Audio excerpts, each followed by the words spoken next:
Dilansir dari kompas.com, Doha, Qatar, timnas Belanda menjadi tim pertama yang berhasil menapak perempat final Piala Dunia 2022 Qatar. Kepastian itu tidak lepas dari keberhasilan timnas Belanda melibas Amerika Serikat pada laga 16 besar Piala Dunia 2022 Sabtu 3 Desember 2022 malam WIB. Bertanding di Khalifa International Stadium, timnas Belanda sukses menumbangkan Amerika Serikat 3-1.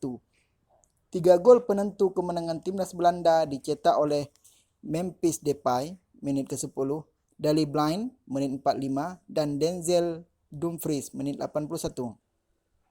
Dumfries layak mendapatkan gelar pemain terbaik laga karena juga menjadi kreator gol Depay dan Blind. Adapun satu gol balasan Amerika Serikat dibukukan oleh Haji Wright pada menit ke-78. Hasil laga di Khalifa International Stadium kali ini bermakna ganda untuk timnas Belanda. Selain mengantar ke perempat final Piala Dunia 2022, kemenangan atas Amerika Serikat juga mempertajam rekor tak terkalahkan Belanda asuhan Van Gaal menjadi 19 laga beruntun. Rincian dari rekor tim berjuluk The Orange di atas adalah 15 kemenangan dan 4 hasil imbang.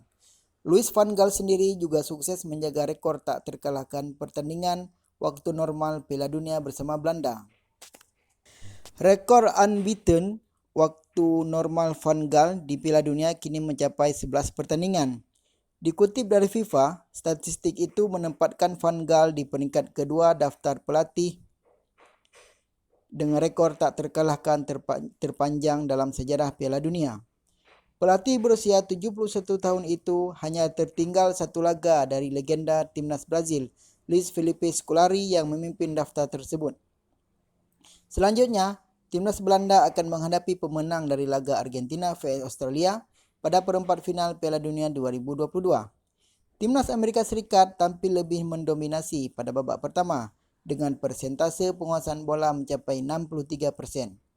Namun, timnas Amerika Serikat harus masuk ruang ganti dalam keadaan tertinggal 0-2.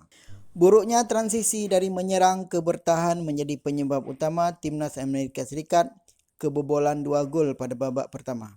2 gol timnas Belanda dicetak oleh Memphis Depay pada menit ke-10 dan Daley Blind menit ke-10.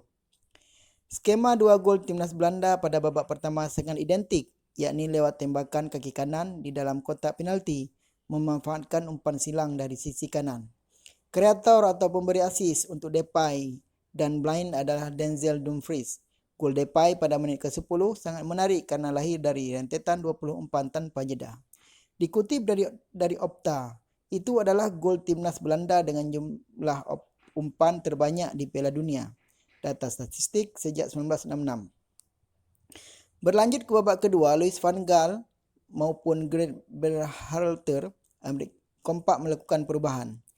Greg Berhalter tampak ingin menambah daya gedor Amerika Serikat dengan memasukkan bintang Borussia Dortmund Giovanni Reina.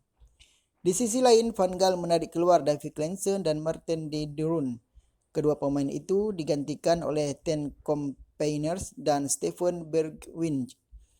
Babak laga kedua, Belanda vs Amerika Serikat berjalan terbuka sejak awal. Pada sepertiga awal babak kedua, lahir 3 tembakan tepat sasaran dengan 2 di antaranya milik Amerika Serikat. Tempo pertandingan kemudian sedikit mengendur ketika memasuki menit ke-70. Timnas Belanda kali ini sukses mengambil alih kendali permainan. Tepat pada menit 69, Matt Turner melakukan 2 penyelamatan beruntun ketika menepis tembakan dan sundulan jarak dekat Memphis Depay. Pertandingan kembali bergairah setelah Amerika Serikat sukses memperkecil ketertinggalan pada menit ke-70 berkat gol Haji Wright. Menerima umpan silang Christian Pulisic, Haji Wright tampak tidak sengaja mengangkat bola dengan kaki kanannya. Namun, sentuhan Haji Wright itu membuat bola jatuh menggantung masuk ke gawang Belanda. 4 menit berselang, pemain timnas Amerika Serikat mendadak lesu karena kembali kebobolan. Gol ketiga timnas Belanda dicetak oleh Denzel Dumfries lewat tendangan voli kaki kiri memanfaatkan umpan silang Daley Blind. Tidak ada gol tambahan tercipta. Skor 3-1 untuk keunggulan Belanda bertahan hingga akhir pertandingan. Jangan lupa subscribe, like,